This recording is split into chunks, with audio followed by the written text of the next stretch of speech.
Good afternoon, everyone, and welcome to South Amboy. As Camille said, it's my pleasure and honor to welcome everyone here today. And as a former educator in the South Amboy school system, a history teacher, I know how important this all is. Before I get started, I'd like to recognize a couple of people that are here today. Assemblywoman Lopez, back there. And Councilman Mickey Gross, Council President.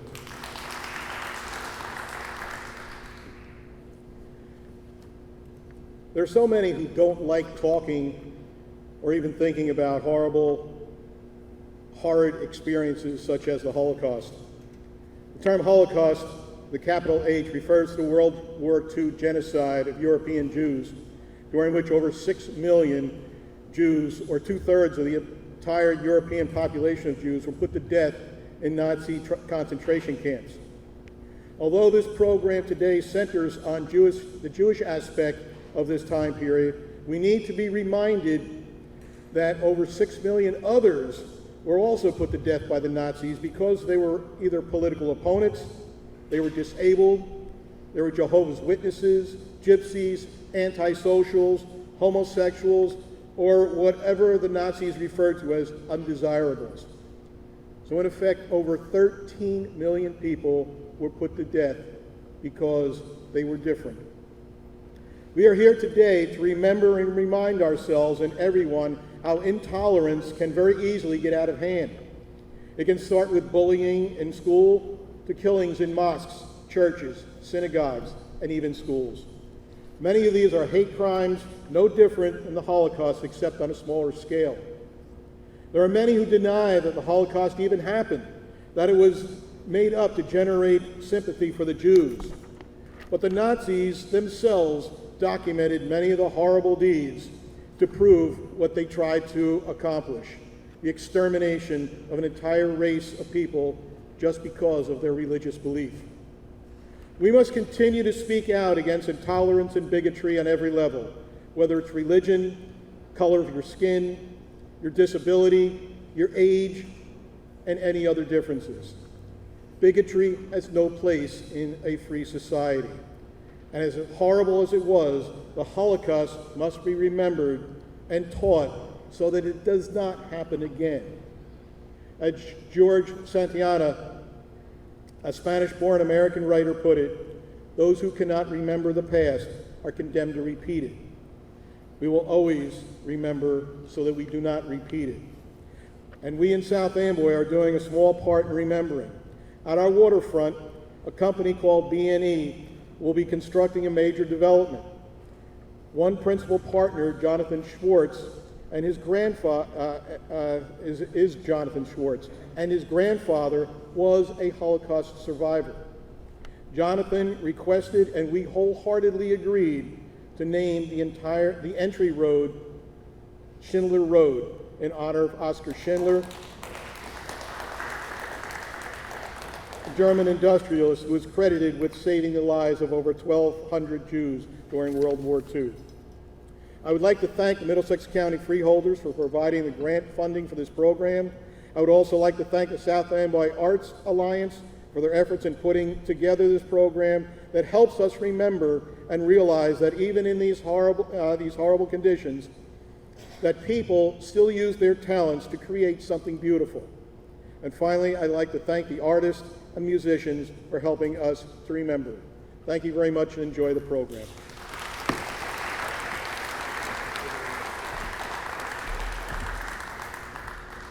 Thank you, Mr. Mayor. Good afternoon, dear friends. Thank you very much for coming here for this event. Let me say a few words. About our project. Can you hear me? Yeah, is that better? Wonderful. My name is Alexei Yevtukovich. I'm a president and artistic director of the Collegium Musicum, a non-profit organization which started its existence from this very first and very important project, and we're looking forward to extend this project for years to come.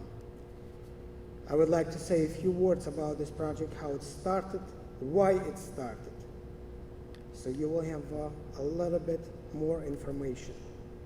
First of all, the Holocaust, Shoah, catastrophe, katastrofa, по-русски, in Russian.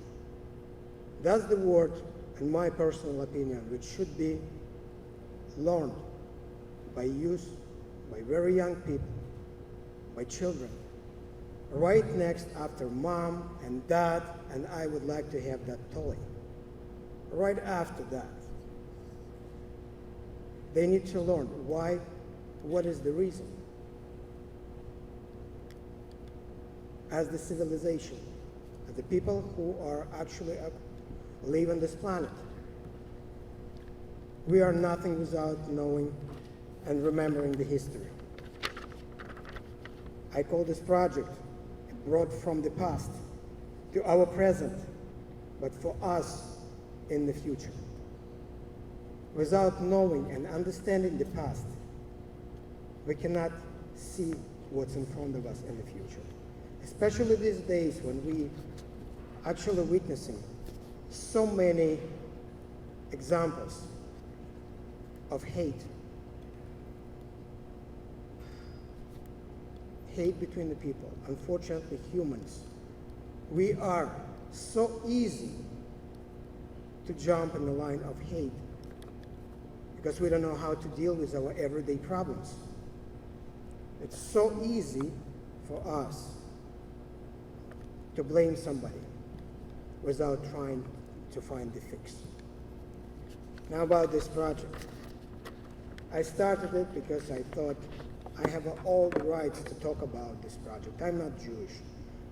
And you don't need to be Jewish person by religion or by nationality to talk about the catastrophe. However, my own father, I found out after his death that he was born in one of those transit camps in Poland.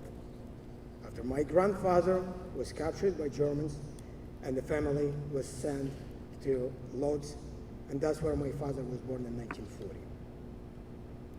Then later, my grandfather saved the family somehow magically. They escaped, and they were hiding in Poland and then going from Poland all the way to Black Sea, and after the end of the war, coming back to their own town, Brest, which is on the border of the Belarus and the Poland right now.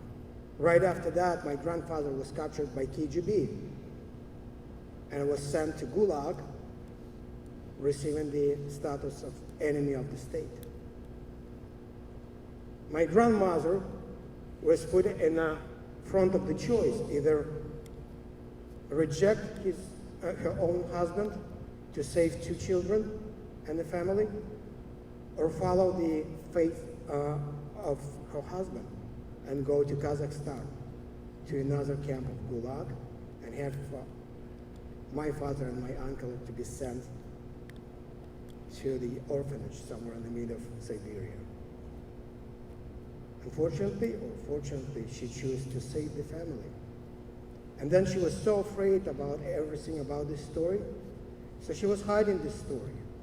She was hiding it from my father. My father was hiding it from me. And I found just not long time ago about the story in my family. So that's why this story, this whole project is very, very extremely personal to me. About a year and a half ago, I was introduced to music by Victor Ullmann, one of the composers who lived and who was in the Tezerin South. And that's, thank you. And that was the time when I learned about the terrorism. We all know about the millions of lives which were taken by Nazis. But a story about the terrorism, that's one of the less known stories. When I found about this, I thought I need to say something. I need to find what's there. My next step was finding Yelena Makarova in Israel. And Yelena Makarova, she is the Israeli author, art therapist, researcher. She started her research on the terrorism back in approximately 1988. Over 20 years of the research and collecting documents. At that time, she was able to interview survivors in Prague and Israel and United States here. A result of her work, this exhibition, which you can see today in Hollywood, which she provided for our project. The other results, she has over 20 books and a different publication and articles about the Holocaust history and specifically about the terrorism. She has multiple movies, the documentaries, which will be the base for our next project for the next year and the years to come.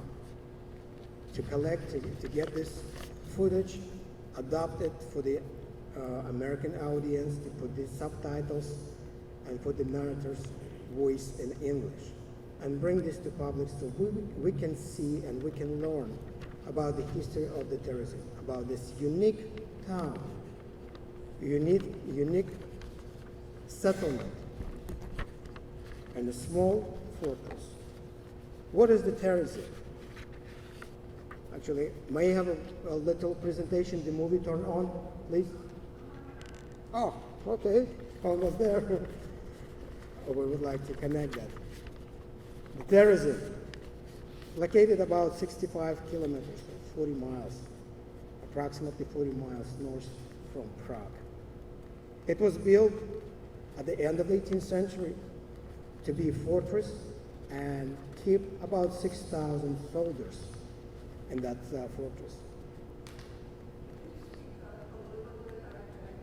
Oh, yes, sure. I will try a little bit more. Yes, thank you. And for years, that was the fortress, which was on the border from the Moravia, from the Czech, to Poland and Germany. At the beginning of right before the war, the Nazis, they had this plan, they started this plan, and they decided to make the Terezin, make it as a settlement or ghetto. Now we call it ghetto. At that time it was called settlement, to put the Czechoslovakian Jews into that area altogether and pretty much building their own government structure to manage the city. A little bit later, that settlement became the full ghetto. Was it the concentration camp, as we know about Holocaust? Yes, it was the concentration camp. It wasn't the Majdanek or Auschwitz or Sobibor. It wasn't the camp designed to take the human lives. However, the Terezin had all signs of the concentration camp. There was a heavy labor. It was an overcrowded population, and the city designed to hold about 6,000 people. At the most terrible time, there were about 60,000 people contained in the barracks and the garrison. There was the little prison where 15,000 of the 15,000 people went through the small fortress, which was the prison, and about 5,000 people were killed over there. They were executed.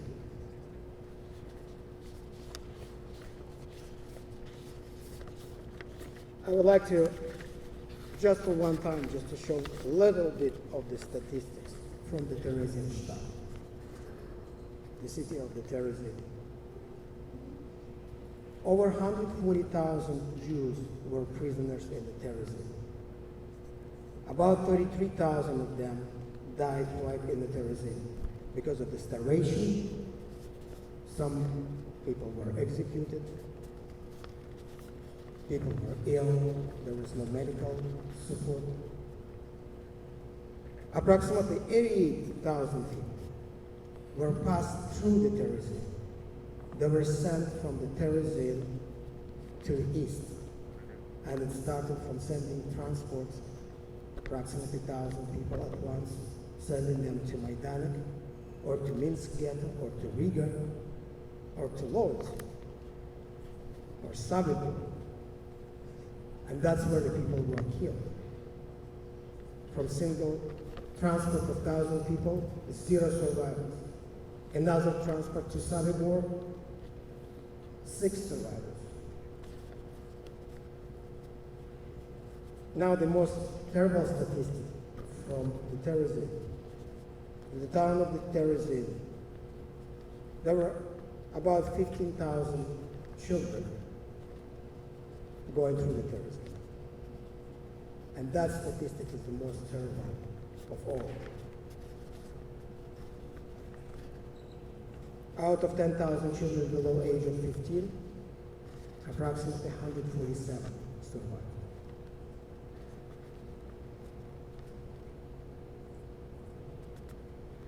When Terezin was liberated by Russian army in the May of 45, there were some inmates, but unfortunately there was a big pandemic of the, and people still were in the camp till August of 1945. And that cost several thousand lives, even after the liberation. That's one of the very, very terrible stories. However, the terrorism was the center of the culture, center of the education. The best artists from Czech Republic, Austria, Germany, artists, musicians, composers, scientists, theologians, they were in the camp.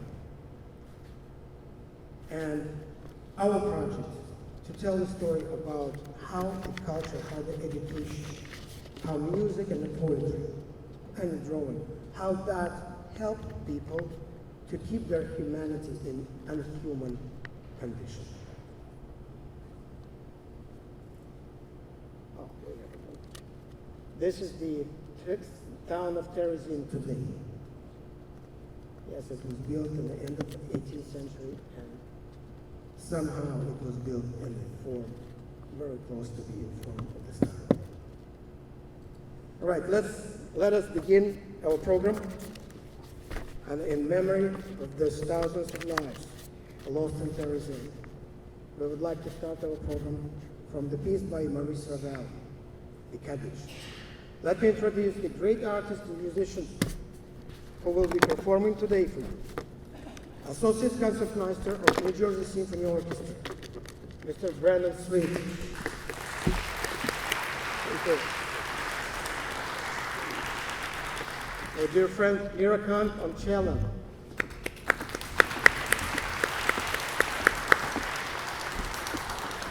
Mr. Denis Krasnogutsky on viola.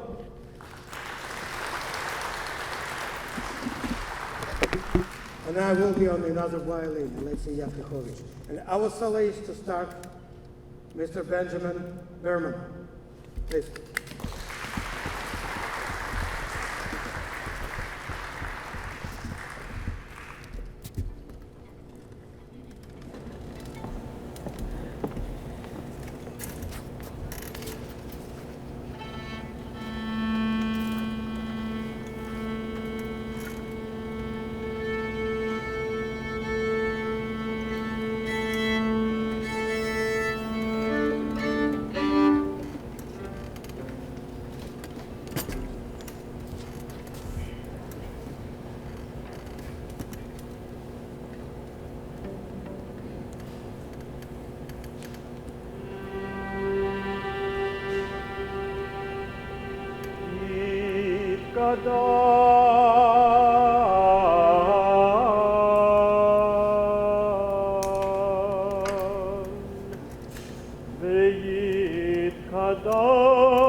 Our next piece will be several songs and some poetry.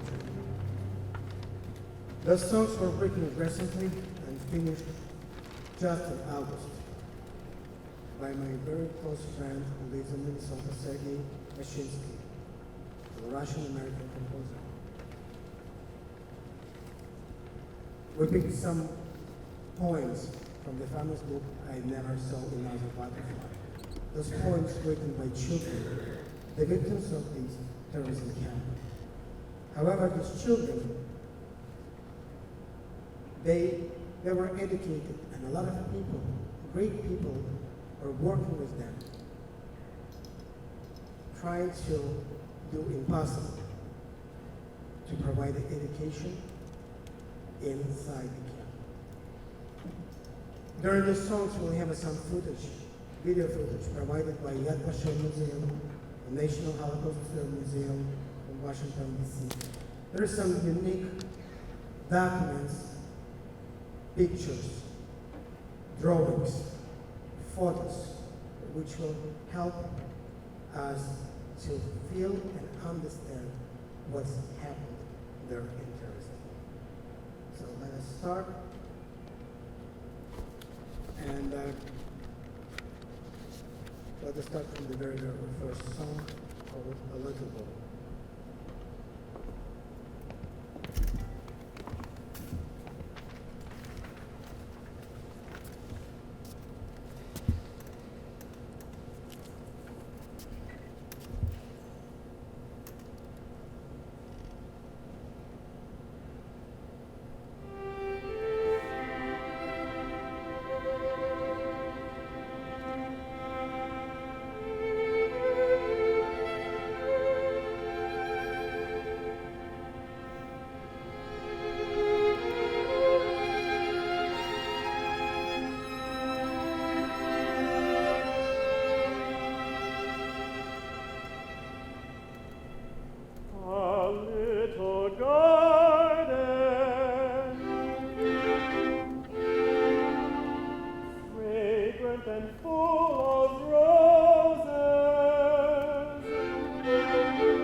The mouse sat upon a shelf, catching fleas in his coat of fur.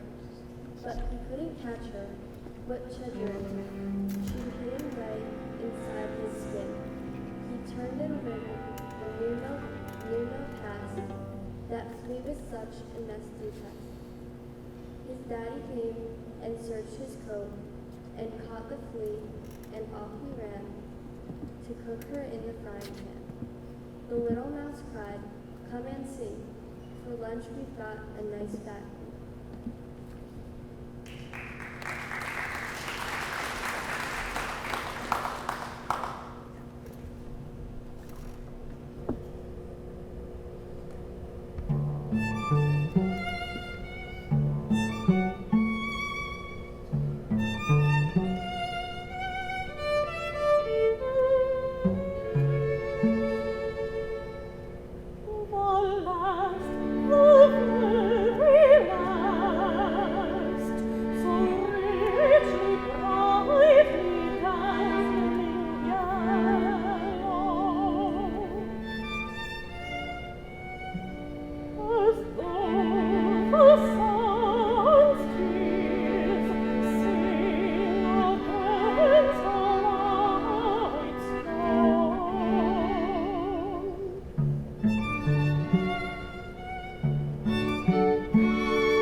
Butterflies don't live in here, in a ghetto.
Well, before we'll go to the next musical piece, I would like to tell the story about the author.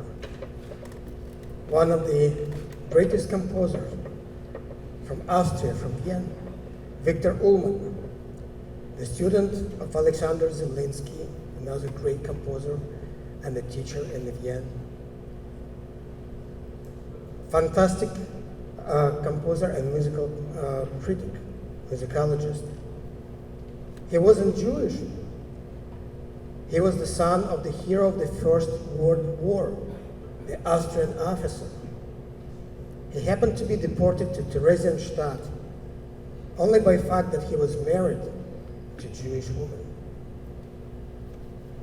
When he was deported to Theresienstadt, he immediately started supporting his fellow musicians and composers, and they organized different musical groups to provide the lectures to the inmates, to the fellow Jewish and non-Jewish and Christian people deported and being victims of that Theresienstadt.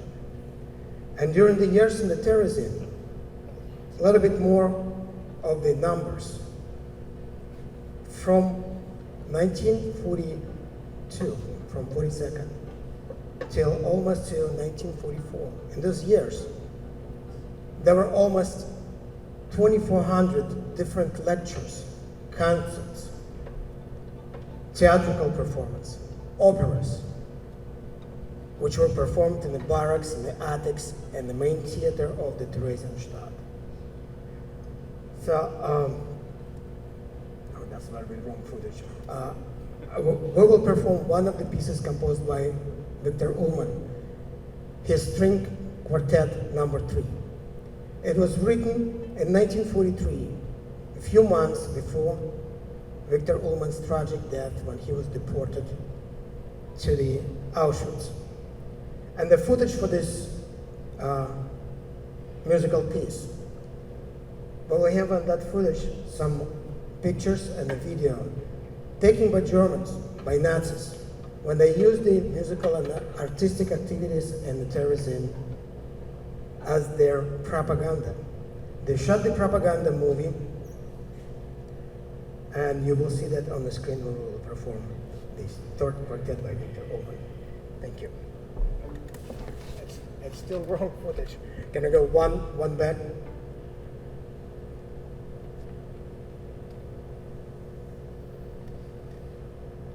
Yes. Thank you.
Okay, thank you.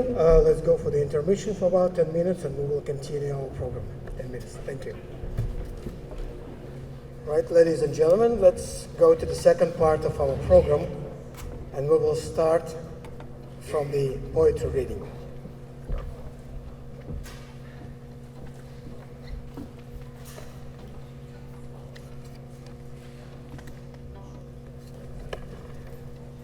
Everything leans like tottering, hunched old woman. Every eye shines with fixed waiting, and for the word, when. Here there are few soldiers, only shot down birds tell of war. Believe every bit of news you hear. The buildings now are fuller, bodies smelling close to body, and the garrets scream with light for long, long hours. This evening, I walked along the street of death. On one wagon, they were taking the dead away. Why have so many marches been drummed here? Why so many soldiers? Then, a week after the end, everything will be empty here. A hungry dove will peck for bread. In the middle of the street will stand an empty, dirty hearse.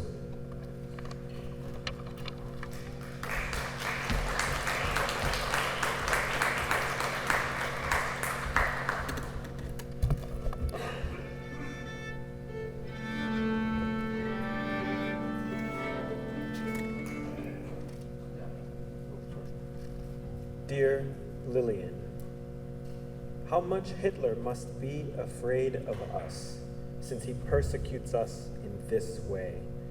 Up to now, I have trusted in God, but if God does not demonstrate his existence, I will not be able to trust in him anymore. This persecution of Jews is inhuman. What do we have to do? Where do we have to go? I love my homeland with a fervor that's nearly painful. I am Czechoslovakian in my core. I am not worse than those who paint Jews as inferior, bad, and corrupted. No, on the contrary, I am better. I say that without false modesty. I know who and what I am. These are the words of Ilse Weber for her friend Lillian in a dramatic letter of March 28, 1938, in which she recounts putting her son into the hands of a woman to save him from the Nazis. Ilse was a Jewish poet. She wrote songs and theater pieces for Jewish children. After the Nazi occupation of Czechoslovakia, she managed to save her firstborn, sending him to England, but she could not save the rest of her family. In 1942, Ilse, her husband Willy, and her son Tomasz were deported to Theresienstadt, the ghetto from which trains to Auschwitz left. Ilse never lost her passion for writing, and she created poetry and songs for prisoners. In 1944, the Webers were transferred to Auschwitz, and only Willy escaped from gas chambers. Back in Prague after the end of the war, Willy reunited with his son Hanush.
Our next piece is a string quartet by Dmitri Shostakovich, famous piece which was written in 1960, but Dmitri Shostakovich was invited to take a part and write the music for the movie, documentary movie, and East Germany. The subject was the documentary of the bombing of city of Dresden, which took the tens of thousands of civilian lives. However, Dmitri Shostakovich wrote this piece and put the title on it, in memory of all victims of fascism and totalitarianism, in a way that was the requiem, and that's how this piece very well known around the world. We will have a very strong footage here as the video. The footage was taken from Auschwitz. It was provided by Holocaust museums, Yad Vashem. There's unique footage of the liberation of the Dachau, Buchenwald, Auschwitz, liberation of the people, and the pictures of the survivors. Other footage taken directly from Auschwitz, as it is right now, so we can see the pictures of the victims. So we can talk not only about the numbers and the millions, but actually see each person behind the picture. And try to imagine each person behind that footage when you will see tens of thousands shoes, or glasses, or cups, or other belongs to the victims who are not here anymore. And the main point of that, making sure this will never happen again.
conclude our program, I would like to remember one more composer, one more person from Terezin. His name was Karl Schwenk. He was the hero of the Jews in the Terezin ghetto. Lovingly remembered as the sad clown with extremely expressive eyes. He was called the chaplain of the Theresienstadt. Karl Schwenk was born in Prague in March of 1917. And his late teen and early 20s, he was one of the pioneers of the avant-garde theater in Prague. He worked on his skills as an actor, as a director, as a writer, as a composer, working as a part of the theater group whose name is variously translated as the Club of Wasted Talents. He was the soul of the Theresienstadt. His little sketches and cabaret plays, they were kept the soul and the power for all the prisoners of the Theresienstadt. And he came one of the first person in December of 1941. He was one of the first people deported to Theresienstadt. And he was one of the last deported from Theresienstadt to Auschwitz. Ironically, the person who was supporting everybody else's souls, he lost his. He didn't make just 1 week to the liberation. He was on that infamous March of Death, when Nazis put the 30,000 people on foot marching from the Auschwitz, trying to hide their wrongdoing. They were trying to hide those people, and they made them march with bare feet from Auschwitz to the north portion, western portion of the Germany. Many people died. One of them was Karl Schwenk. However, one of his songs, which we will perform right now, that was final part from one of the cabaret, one of the satiric movements, and that song became unofficial anthem of the Theresienstadt. The March of Hope, or Theresian Anthem, by Karl Schwenk.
Don't despair, still believe that the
Thank you.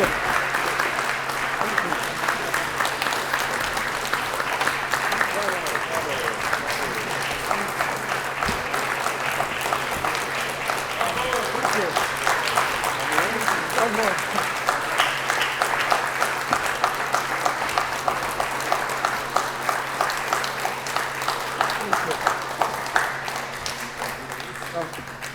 Dear friends, thank you very much for being with us here and going through this journey. Thank you for your support, Mr. Mayor, Council, City of South Amboy, Arts Alliance Group, Township of Aldridge and Aldridge Cultural Arts Committee. We are all together. We did a great, big accomplishment today. And I'm looking forward to continue. I'm looking for your support. Dear listeners, thank you. Dear guests, dear listeners, without you, this wouldn't happen. Thank you very much.